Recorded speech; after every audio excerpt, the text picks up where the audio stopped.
Good morning and welcome to our morning interview. This morning we are looking at what has been billed as the remedy for all the problems which ail the public transport system in this country, the cashless payment of fare, which was to come into effect today.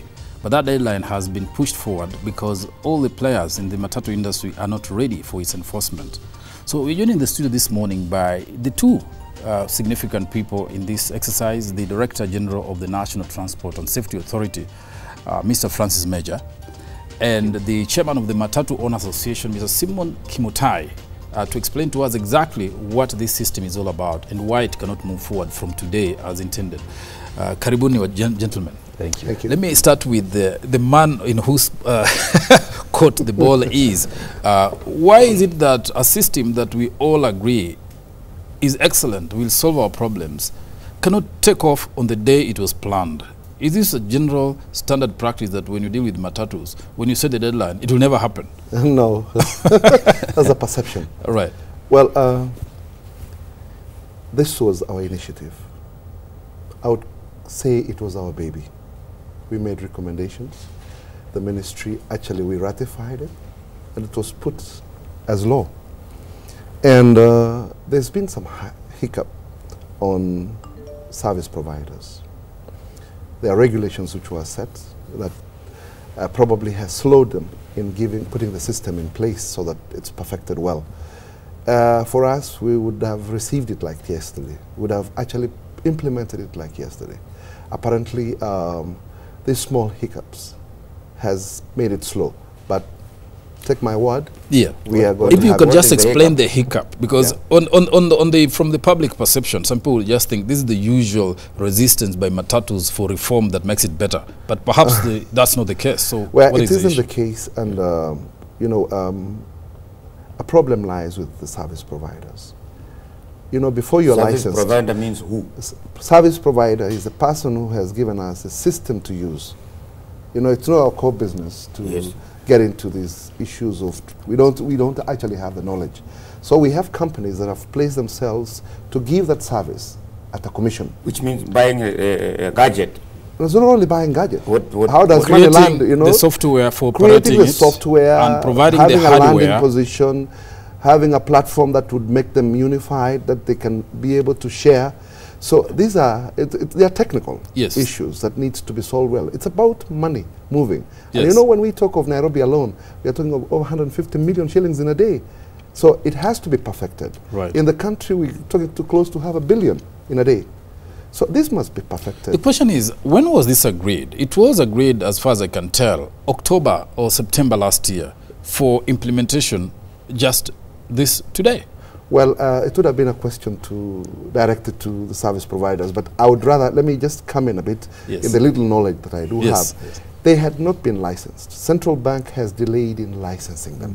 And nobody can invest massively in buying those gadgets to provide public transport so that they may be able to do business. So they were waiting for licensing. And I think there is a process that does not just happen. I'm told Central Bank has a process that would not take less than 2 months.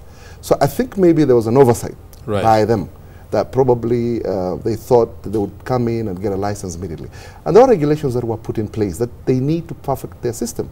Like they have to, if I have a 1963 card, for instance, I should be able to use it in Google and other service providers. So this had, you know, initially every service provider has their own system. But now they must integrate them. They must be synchronized. They must be able to, you know. So I think these are the hiccups that I'm talking about. Okay. Let me just come to, do you agree on this particular one? Yes. From where you sit as Director General? Well, let me first begin by clarifying one issue. The regulations have not been postponed. The implementation of this regulation is not postponed. However, we do appreciate and acknowledge that there are few teething problems here and there. And we are willing to give a little window for these small hiccups to be corrected, but the implementation of this regulation, the law actually as we stand right now, is in place. So the time for compliance is what has been extended? Yes, and I will give a little background. The operators themselves and the vendors or the service providers for this equipment took so long to agree on some few things.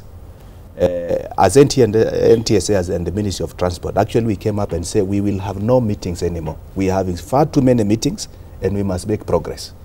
We have made progress, the standards have been gazetted, and we need now to move to the next level.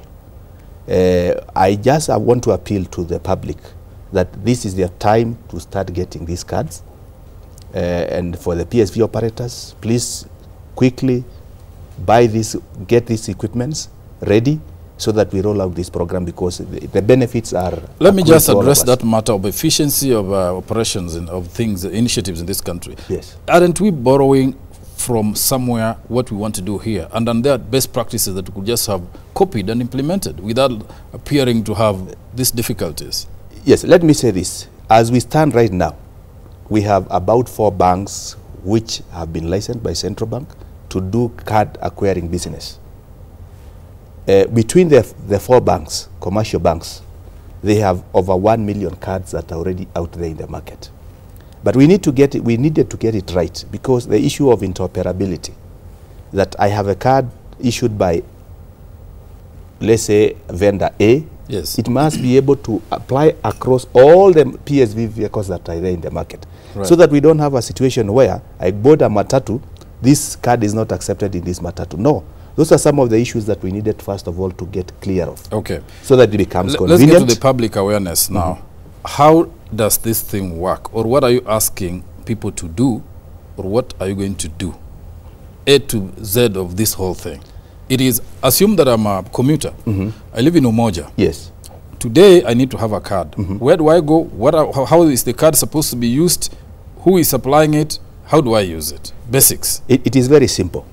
The first thing, if you have a card that is EM valid. You don't even have a card. Let's start from, and just a lot of people don't know their cards. In fact, Yes. if you ask 70% of the population that uses the public service, they don't have an idea what you're talking about. Is it an airtime card? Is it an ATM card? Let me say this. So let's start from the basics. There are 2 things. Yes. If you have an ATM card that is EMV compliant, that means that it's a card that has a chip. Yes. You don't need to acquire another card for that purpose. You already have the card, and it is going to be interoperable across the board for all PSVs.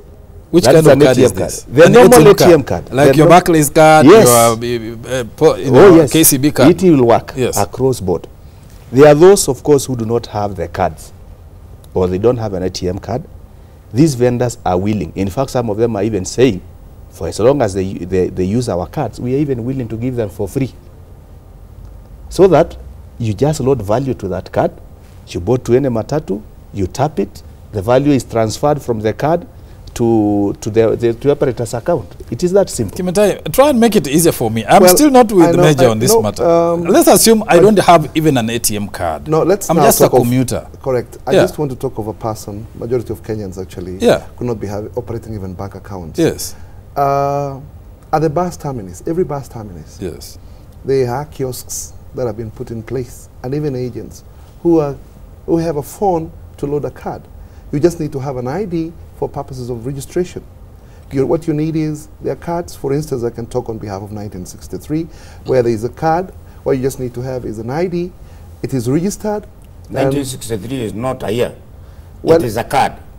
It is the name of the card. In Yes. fact, So Kimutai, it's concocted from yeah, the Independence Day. let's Yes. establish that fact. So there are how many cards are going to be available? Well, for those, maybe So far. Major would be able to tell us, Yeah. for those who have been actually approved Yes. to get into this business, Yeah. I'm sure they have been vetted, and they have actually a system that works.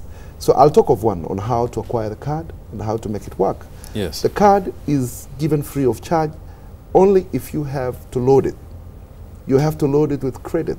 So at that moment, a person gives you a card after you've produced your ID card and it's registered. What this person needs to do is just to transfer money into that card. And even to replenish it, you can do the same. But you can use your M-Pesa to load money into that card. And when you get into a vehicle, a matatu, there is a machine that a conductor has. He either taps it or swipes it. And then there is a debit and a credit.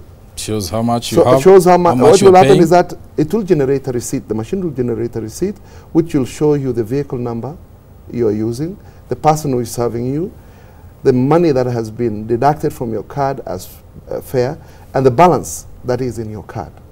And you move with the journey. Yes. Yeah, so it's as simple as that. It's just like loading credit into a phone. Right. Yeah. In terms of numbers, is there any place in Nairobi you can go and find that happening? Yes, go to railway station, go to Ngong, go to Eastlands. What has happened is that these companies, what they've done is they've engaged youth who do not have jobs to sell credit just as M-Pesa positions. Yes. Yes. So that they may be able to earn commissions on any amounts they do sell. Yes. So it's actually job creation. Yeah. Yeah. Is it likely that this will happen? I'm imagining the scenario of somebody who works either, you know, assume somebody lives in Mathare there, does not have credit to buy a card for a longer season. I go to town occasionally, and today I want to go to town and I have 20 bob to and 20 bob back. Address that person. It will accept any amount. So you want buy a card even for 20 bob. What happens or what will happen if you don't have a card? The initial payment could be 100 shillings. Yes. But that money is not the card, the sale of a card. It's money for you to use. After then, you can load any amounts that you want to use. Yeah. Let me ask you other thing about that card. Can it get lost? And if it's lost, can it be used by another person? If you report it immediately after it disappears, it will be blocked. And you'll be reissued with a card which has the same amounts. Which means my card can be stolen and somebody go with it. If somebody takes my card now when they're at a bus stop and uses it to travel. If you don't report, definitely you lose the money unless you prove that it was stolen. But somebody can even pickpocket you and remove money you would have used elsewhere. And like ATM, nobody can steal my ATM and use it in a bank. Yeah. Well, nobody will take my ATM for so what Mutegi is suggesting is, do you have extra measures where when you produce your card to use it, you also produce your ID so that it is you, but that is tedious for the kind of I think this is what I must say on this. Yes. These are low value. Most of the transactions are low value. Right. 10 shillings, 30 shillings. Yes. It becomes very cumbersome that I'll be required every time to, when I tap the card, that I have to put a pin. It will take a lot of time. But what will happen is this. The technology can be allowed that beyond a certain amount, let's say above 100 shillings, you need to put a pin. It is possible, and technology can facilitate that. Yeah. So that we avoid a situation where we have to take a lot of time to put in the pin and issues like that. But again, you know today, if you lost your ATM card, the only thing is report to your bank, and the card is hot tapped. So anybody who is trying to use your card in any ATM, that it will be blocked. Yeah. The same way, also the card will operate. If I report that I've lost my card, immediately then it is stopped. And it is stopped, and then nobody will use it. And there will be no motivation to steal it, because if I can't use more than 500 shillings, so what is the point? Yeah. So I think that is adequately addressed. No, the level of Kenyans is not that high. I mean, people are getting even 100 bob to move point A to B is not easy. And then the whole process is very cumbersome of reporting. For example, if you lost your phone and you want to even change your SIM card, you know how tedious it is. It will take you time. So we really have sufficient structures in place that if I lose my card, if I'm on the way from Buruburu to Nairobi city center, and I lose my card in the process, when I get to town, I can report it and I can get that redressed. How efficient is that? I think looking at the practicality of the whole system. That is possible. Yeah. With a phone call, you can call your service provider that my card number so and so is lost. Then they hot it up. Yes. Immediately it is disabled. Yes. It becomes an operational. Okay. Tell us, Bwana Kimtai, in terms of matatu owners, what are the advantages of this system? Yeah. One is that they are parasites. I would call them parasites, who have actually been benefiting without value addition in public transport. We have people who have positioned themselves.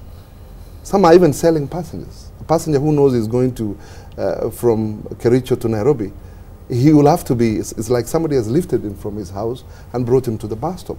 People know where they're going, but you'll find that they are touts, and it's even illegal. They are actually there, they have positioned themselves and created jobs for themselves. That's one benefit. That loss will go. Why? Why will it go? They will still be there selling people? How do you sell? You don't have money. It's all cash. So, since the conductor... But there are touts. There are touts who do these things, they are conductors, and there is a huge population of people who are here, who earn their living from taking people, illegally. direct them. Yes. Illegally. That's true. It's illegal. That's why losses have been made in public transport. So what we are saying is that the conductor will not have money to give them. Where will he get the money? It's in the machine. Normally, actually, the owners do not authorize these payments. These are losses. It goes up to 30% of gross collection. Yeah. That's number one. Number two, we have people who purport to be owning terminals. Yes. Who ask for a certain percentage. That's true. Of gross collection. Unless they have machines like this that they would, force people to swipe through theirs, then it's already gone. Number three is, council askaris have also had a habit of dipping their hands in this basket. And police. Now, when we go on the road now, we have policemen who just, once they raise their hand, they'll be able to get theirs. I don't know where drivers will get, but, this is a system they've put in place. And this new system will dismantle it. And owners would be able to get back what has been disappearing. So it's a system actually that we really, look at also. The road to corruption, this is road corruption. The road to corruption will be eliminated or at least reduced considerably. It will be reduced considerably. What is happening is that the government has been unable to tackle that problem. Now technology will. Now technology is going to sort them out. Which problem? Bribery. Of, money collection on the road. I don't know whether to call it bribery because you see, no. Let me say, I have to put this to you. Yeah. I mean, corruption on the roads, traffic corruption, is perpetrated first and foremost by the operators. The police are only beneficiaries of the failures. Maybe you can stop there. of the transport. Let me finish. Then I give the ball to you. I don't want to because normally the policeman will not ask of you anything if you are compliant. Because what will be the basis of you giving him money? So vehicles. If you have a car that is compliant with the law, why would you give a policeman money? Have you ever at any moment asked a conductor why he's giving out money? It is said because it is being given. It is a culture that has been actually, over time, it has been put in place. Let me ask you, when you go, for instance, in a place called near Sokomjinga, a traffic policeman stops a vehicle. What he does is just to collect the license, yes, and remove the money and give it back, yes, and move on. Is there any offense which has been committed? Let me tell you what it is, and this we must be very honest. It is because the operator of that matatu, the driver, knows there's something wrong with the car, and if the cop goes around to actually do the proper inspection as required of him, he'll find some mistakes, and therefore he'll be charged. So to preempt that, he takes the shortcut of giving the money to look the other side and proceed. Let's hear from NTSC. Well, I think one of the biggest challenge we have been having is, of course, this money that is really available within the terminals and also on the road is a source of easy money. Yes. And unfortunately for the investor, the control of this money, he has no control. The crew dish out this money at will to whoever they choose to. Sometimes I even believe they exaggerate the amount that has been given out so that they retain. So for us, what we want to achieve is this. First of all, is to make this sector more attractive for more investors. Because as it were right now, you buy your vehicle, you have no control over what happens. The other big problem is, why, especially for commuter service, there's a lot of overlapping of matatus and dangerous cutting of corners, is because these people are given a specific target. That by the end of the day, we want you to deliver this amount of money. So these people will go overboard. They will drive carelessly so that they achieve that target, and whatever is in excess of that is theirs. With this system now, it will not be possible because all that you collect will be going to the PSV operator's account directly. We believe this pen will come in, and with now SACCOs and companies overseeing this, it is not, it's as you said it in the beginning of this, it's not the only solution to what we are saying. Right. Many more interventions need to come in place. Like putting these people currently, there must be on contract, so that payments of the PSV crew is on a monthly basis, yes, so that we minimize the temptation of them breaking rules and all kind of behaviors as we see in our roads. Yeah. There are many more interventions that will be needed, but one of them, which is very significant, is this one. Yeah, but of course the success of this depends on Mr. Kimutai and his team, because they're the one who put the targets on the matatu, how much you must bring home. So making the matatus try to rush to make for the drivers and the conductors to make their own money on the side, as well as comply with the targets which have been set. Are they going to comply in this new system? I think this is what it is. Yes. Upon full implementation, so that everybody boarding a PSV vehicle is using the cash light, yes, there will be more transparent way of accounting for money. And it will not be reasonable for the PSV owner to ask for more, because it is very clear that whatever was collected is actually being remitted directly to my bank account. Therefore, does that address does that address your aspiration as an investor in the matatu? Because you have a loan, you have money you must make, you must pay. That is what causes the rush and death. No, let me tell you one thing. You know, if 1,000 people are to travel today in Nairobi, yes, or 1 million, it will be 1 million, and those who are using the service will be the same number. So what happens? Whether you rush, whether you go slowly, those people must travel. You know, that's a fact. Yes. So one thing that is that, as I said earlier on, we lose 30% revenue. 30% is a lot of money. If we would get that back, yes, and less headache, yes, of vehicles being arrested and apprehended and taken to police stations, then it will be a business that is just like any other business. As I had indicated, this is the only business where you have to entrust somebody. You give somebody a vehicle worth 4 million, 5 million, hoping that he's going to remit what has been collected.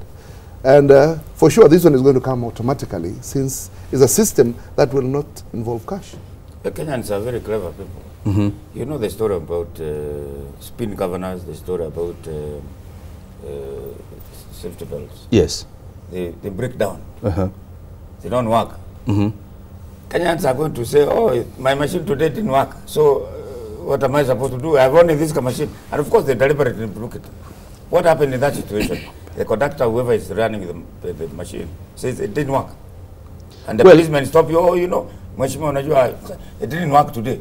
Just like spin governors. It is possible. So? It is possible that those kind of scenarios will arise. But I know one thing. Yes. With the support that we are getting from the PSV operators themselves, they will tell their crew, don't mess around with this system. And if they are firm with their crew, that if you mess up with a gadget, you go home, you lose your job, they'll be disciplined. So to me, I would encourage the PSV operators to see the benefits this system is bringing to them. In fact, in my own opinion, these are the biggest beneficiaries of this thing, the PSV operators themselves. One thing I'd also like to mention, the reason why we are using a chip card that is chip-based, the balance of the account is on the chip. Therefore, if there is a problem with the network, the balance is still in the chip. So you will transact, and when the system is back, the amount is pushed now back to it's like the transaction goes through. So the question of offline is not going to be there, because the balance of their card is right in the chip. That's the passenger's card. Yes. What about the conductor? Who wants benefit? Because with the machine, the conductor or the driver, they don't get nothing. We expect we expect now, when the PSVs and SACCOs are hiring these people, it will be very clear in the terms of the contract that you should not tamper with these gadgets. And if they can follow up, because these are the employees, they should be able to tell them this is how we want this business to be constructed. How much is the machine? And is it affordable? Well, the machine actually is provided by the service provider, and then you'll just put in a deposit of 5,000. The machine, there are different machines. Google uses different machine. 1963 uses. So what you need to do is just to deposit in case the machine. This money is refundable. If the machine disappears, you will be able to, get one, since you have put in a deposit. Yes. So you'll get a replacement. Yeah. And then you pay a deposit again. You can service them. I hope they'll not be like BVR machines, which refuse to work when they... No, this is something that is already working. Yeah. If you visit any outlet that has a Visa branded or a Master branded machine, they are working all over. Okay. So these things are already have you thought about upgrading the technology to completely BVR, so that we deal with the people who are illiterate, who need help because a granny here, all these things, all procedures, card, imepotelea wapi, so that you just have this thing and you get into the matatu, and they tell you how much you paid and give you a receipt of how much was left. I can tell you one thing. Yeah. When M-Pesa was introduced, Yes. people thought it is going to be an elite thing. Today, my grandmother out there in the village has it. Well, but they get assisted. It is even more complicated than just tapping the card. Yeah, they still get assisted because literacy issues are still there, we have to deal with. But, I mean, there is a lot of feedback and you can be part of, I mean, there are many questions out there, and if you're watching this show, just how will the cashless matatu fare system work, and you have questions to ask, please send them out 22422, and then we'll be able to share with the people here to give us answers. Let me start with some that have come in already. Somebody says, can you consider school children? How will they operate in this system? Yes, school children obviously is very simple. Provide a card that has value to the child and to work with. Yes, to work with. Okay. The same way you provide cash, let it be in electronic form, is even more safer. Another because question. you are sure that it is not going to be utilized by the students to do other things. Yes. It is only exclusively going to be for fare. Yes. We will just run this now, a public awareness campaign. So all the questions are going to come. This becomes the show for the people. Can the card be used by any other person authorized by the card owner? That's what Mutegi asked much earlier on. If somebody steals your card, can they use it? But now in this particular case, somebody wants to pass your card to be used by... You can take out a family card. With 10,000. You can take a family card. Yeah. You'll tap and retap. Yeah. Yeah. It will just be used by anybody. I can give my friend to use it, and it will work. That's what it means. It will, but the value, we can tag a value, this is something we can agree, that in excess of this amount of value, you must be required to have a PIN. Yes. Yeah. Then somebody says, will there be refunds? If you are traveling in a car and it breaks down, in the current circumstances, the conductor can refund you your money. In this case, what happens, and it will take long for another car using the same system to arrive. You know what is happening is that in 1963, they have put their system, when you swipe, you can reswipe to get your money back in case the vehicle breaks down. And they can deduct how much you've got. Yeah, if you're going to Nakuru and it breaks down in It will go back to the machine. It will go back to the card. It will go back to the card, but what you need to do is you will agree on amounts that has, of course, there is value for that travel from one end to where the vehicle is broken down. Yeah. I think what happens in that place is there will be a special card for a supervisor. Yes. A special card for the supervisor, so that in the event of a breakage, the supervisor can use a special card to make refunds. Yes. And that will only be authorized by the PSV owner. And, so that this is not just something that the crew themselves can collude to refund everything. Okay. Interesting statement here. I think this question should not be asked, but I'm going to ask it. What happens in the case of hikes in fares when it rains, or on peak hours, which matatus are take advantage of? This should be a helpful thing. Yeah, one rule is that there is a fare chart inside the vehicle. Yes. That talks of peak and off-peak hours. So it will be based on that. Nobody can steal money for the owner. Yes. So they literally, religiously, actually observe what has been put in the chart. Peak hours, so the fares will be staggered. Peak hours, low times, and so forth in the operations. Correct. That's likely to happen. Yeah. But more importantly is that the fare that will be charged are actually enforced by the officials of the SACCO themselves. Yes. As what happened currently is, the crew will just decide that we want to hike the fare, but that money even does not end up with the operator themselves. Will there be prepaid cards, buying or prepaid bus tickets or cards to preempt high season? Again, addressing Easter, Christmas season, when things really go bad. What is the preparation for that? Tough questions for operators. Well, you know, even in airlines, there are times when fares are up, but not controlled by those cartels at the bus terminus. Yes. This is something that will be arranged from the office by the owners of this or SACCO officials. So I don't think there would be that, you know, keel. You know, in most cases when there is big hike, it doesn't end up in the matatu owners' pocket. It's shared between those cartels who are the bus terminis and the conductors and the drivers. But this time it's not going to be like that, because everything will be controlled centrally. There's going to be a position to determine if there is fuel prices going up. The officials would sit down and agree and spread it over, you know, the added cost. You said there is job creation, and I see job loss. Both job loss and job creation. Exactly. There's job loss. Actually, I don't know whether to call it loss because they are illegal. Yes. They were never employed in the first place. They were never employed. There was no consent from those who have invested. So you've now forceful. You are detaching yourselves from the people who have made the money for you. No, they have not made money for me. Are you thinking of other systems of accommodating your laborers? I don't know what you call you want to discharge them. You want to render them jobless and a problem to society. You know, one thing is that it is illegal to tout. Yes. It's against the law of the land. So it will be helping also sort out some of those messes. Yeah. And employment. Any person who would, those who are there probably scouting for passengers. Yeah. We can give them the responsibility of selling the cards and earn commission. Yes. Now this is now a better way of structuring employment. Right. As opposed to, you know, fearing that they would be arrested one moment and forcefully, you know, getting employed by me. Yes. As the owner. Yeah. So some of these things are going to change positions, and there are those who will feel pain, and there are those who are going to gain. Yeah, definitely this is in the very good interest of the matatu operators. As a commuter, I would be mourning. Why? Because there are moments when I may not have enough money, but the kindness of the conductor can allow me to board from point A to B and pay less. So that's corruption. You are now corrupting. That's not corruption. That is negotiation based on demand and supply. That you know, the fare to Ongata Rongai is 50 shillings. But a conductor, seeing the car is less or is less occupied or has fewer passengers, can accept you with 30 bob. You are taking this discretion from the conductors. No, it's just taking advantage. What I would say is that when somebody has to travel, he has to travel. So you must be able to, you know, ready yourself for the journey. Everything has a cost.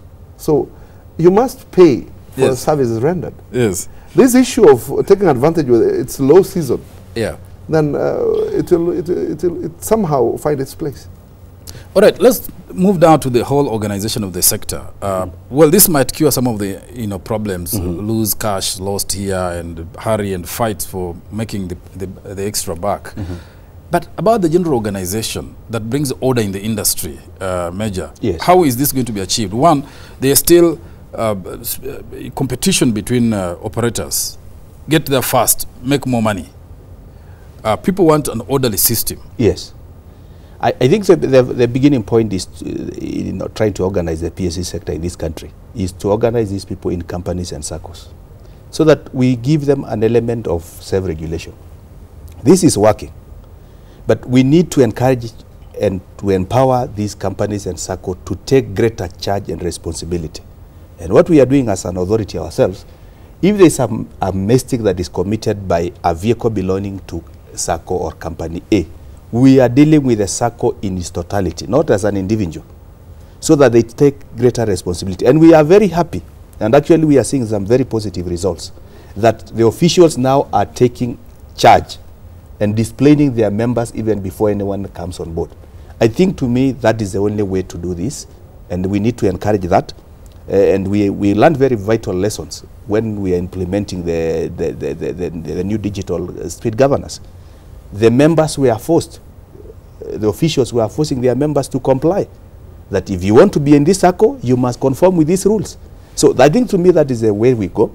But we also need to enhance enforcement so that those ones who are causing trouble can be disciplined. And I think I see a brighter future in this sector. So you have started in Nairobi? No, the circles are all over. So you must belong, it is countrywide. Yeah. So you must, for you to operate now PSV, you must be a member of a circle or a company what with a minimum fleet of 30. The machines are, you're starting in Nairobi? No, it is not going to be restricted to Nairobi. Yes. No, we are rolling out now countrywide. Now, the still part on the discipline and orderliness on the roads, and this goes to Kimutai. Have you thought about organizing your different fleets into a system where vehicles can queue and not compete for passengers, even as we now try to organize the fare collection, so that people, people, all this, whether they're different subscribers or different service providers, they can actually queue, and that there is no fight to get there fast? Well, this is happening. I think it's because you don't use a matatu. You'll find Kenyans queuing today, as Major has put it rightly, SACCOs and companies have put structures and system in place that a vehicle that arrives fast will have passengers boarding it into it fast. The second that will come second will follow that sequence. And this is now, you can see there's no much competition. That is only at the bus and the terminal where they collect. But on the roads, that's where there's chaos. There's no orderliness. Once they leave the bus station or whatever collection point, on the road it's now everywhere. What's happening is that this is a system that started, and everything will come in line. When it starts, we'll have those issues of bad boys here and there. But eventually, we are going to realize what the dream that we got to have a system that is going to be, accepted by every other person. Yes. Still questions about people, short-term users. Somebody landing in Nairobi in the morning. From Moyale, there's a case study here. Somebody from Moyale lands in the morning, is going to Ngomongo. He has got a card that operates perhaps in Moyale. He comes to Nairobi, he needs to buy another card. No, not really. Or will it be, will these systems work countrywide? That's a query. The card will be across the whole country.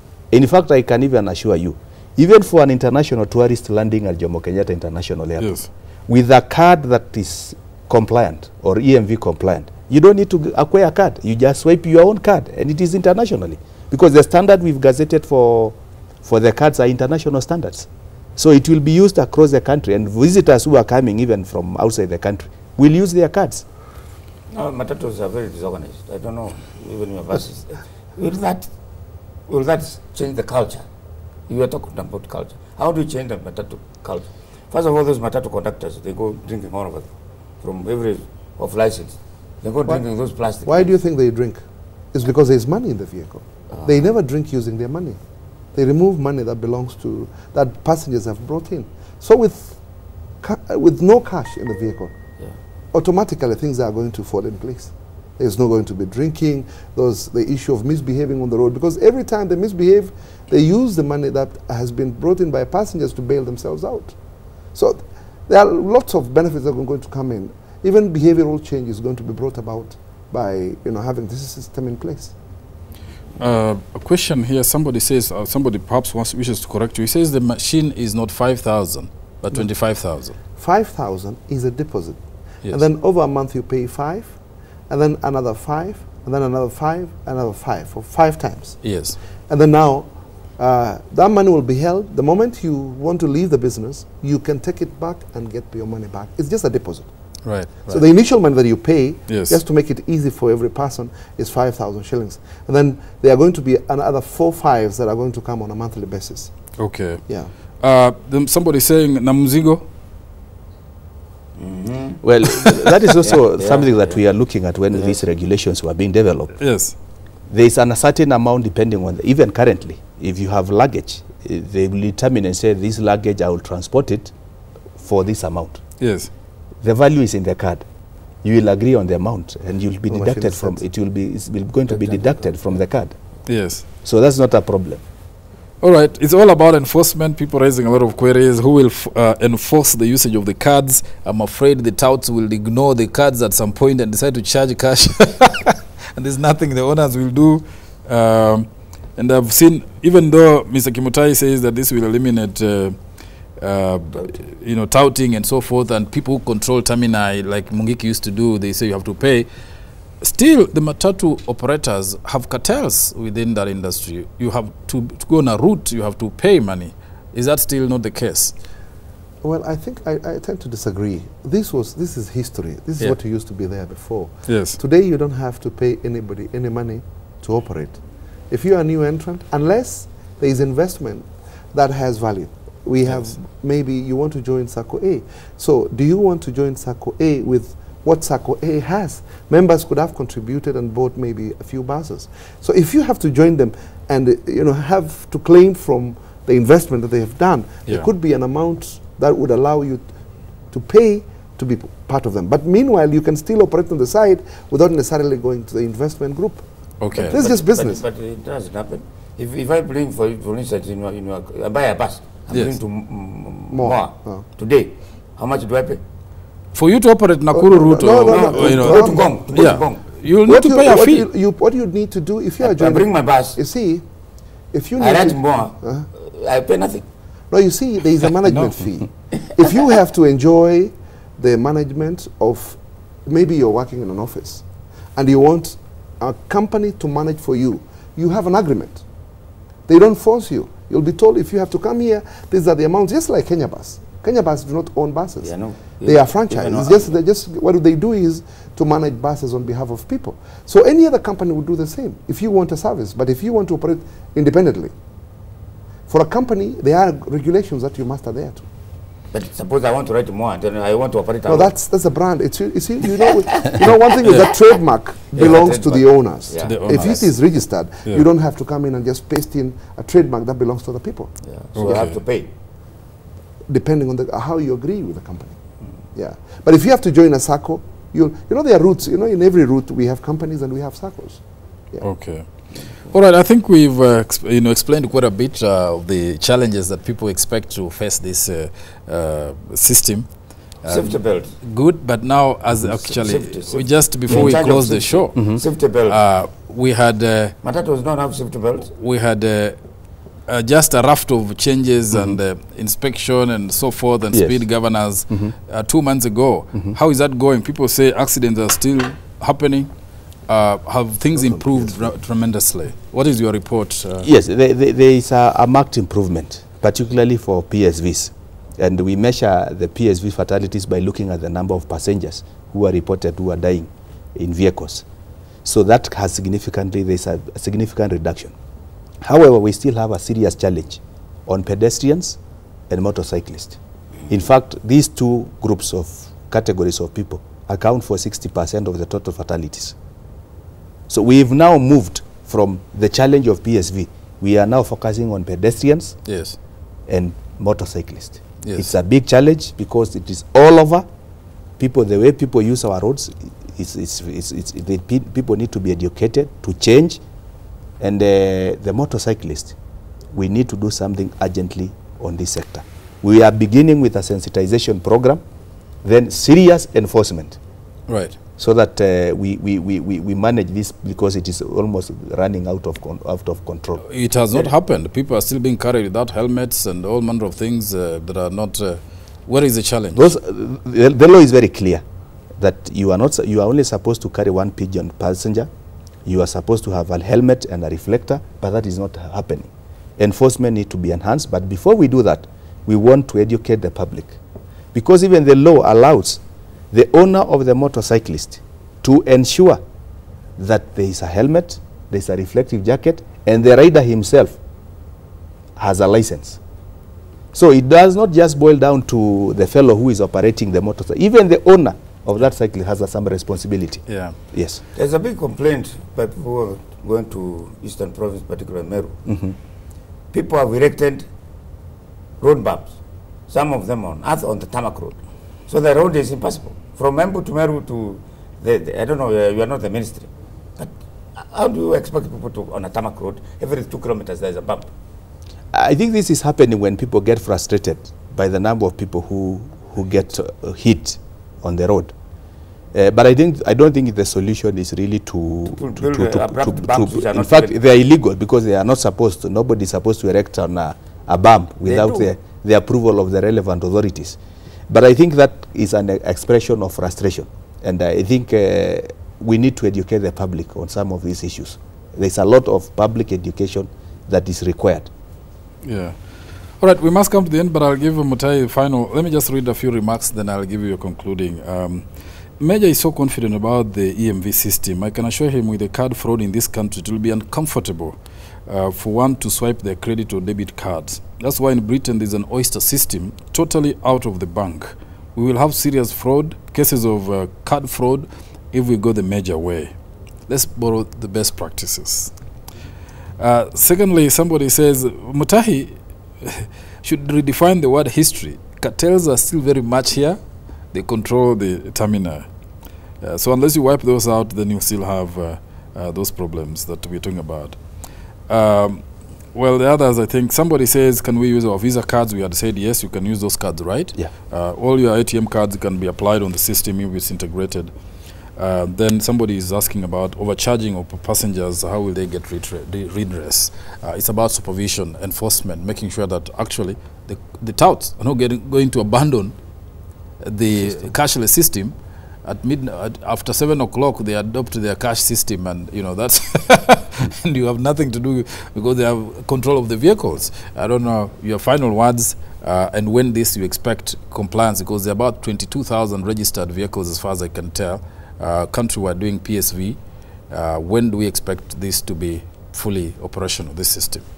We've asked for more time. Yeah, what will happen is that, as we have all agreed, that we are going to migrate from the position we are in to the cashless system.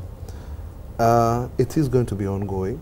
What we just need to have is a provision by the service providers to give us those gadgets, and we will get into the system immediately. And what it requires is support from the public and the passengers specifically, not to start, trying to induce the conductors by giving half fare so they may be able to have a ride. We want to tell them that's against the law, and if they are arrested, they will be prosecuted for the same. One is that it's technology, and it wants to make technology is supposed to make our lives easy than where we are. And when a country is advancing, this is it's measured by looking at what position we've taken in technology. So for passengers, they need to. It's very simple. It's the best way to handle your transaction on paying a fare, and very easy to acquire. It's not complicated. They should not rubbish it. It's something that is doable, and it doesn't require rocket science to be able to get there. So for me, I would say, for my members, is that to brace themselves to have this in their vehicles. They've accepted, because we had a meeting that we all agreed that that's what we're going to do. So they be ready for migrating from handling cash to this new system of they call it cash light. Not less anymore. By December 31st, all your members. Well, I would say I would give the benchmark. If the service provider say that he's going to have the gadgets today, we will migrate by the next day if they are available. So we are ready for it anytime and in totality. Yes, your last word. Yes, my last word is that orderliness on the roads. I'm not still satisfied, and you are the chief prefect. There's a long way to go, certainly. But I think there's something yesterday I learned. There's a Chinese proverb which says that the right time to plant a tree was possibly 10 years ago. But if you didn't do that, then the right time is now. I want to say that the right time for us to move this industry and graduate it to the next level and transit it to the next level is right now. They are all benefits, and as NTSA, we have engaged with the industry. You hear of less strike of late. We are engaging them. We will facilitate them to sort out a little, if there are any issues, to make them compliant. We will work jointly together so that we transit this industry to the next level. And I think the time is now. Okay. Kimutai, there is one that, is there any that's operating from today? Is there any? Yeah, we've been doing. That I can, people out there can test tonight or Compliant today? Has been doing, some of City Hopper have been doing, some vehicles from Eastlands have been doing. Actually, we were doing test runs, but we are continuing now. So it will be a continuous process. Okay. Sooner than later, you'll see everybody in the system. All right. Thank you very much, gentlemen, for that illuminating discussion. You can go out there and test your card, buy a ticket, see how it works. We have to move the country digitally forward. Try it out. Don't be scared of technology. Thank you for watching. Thank you.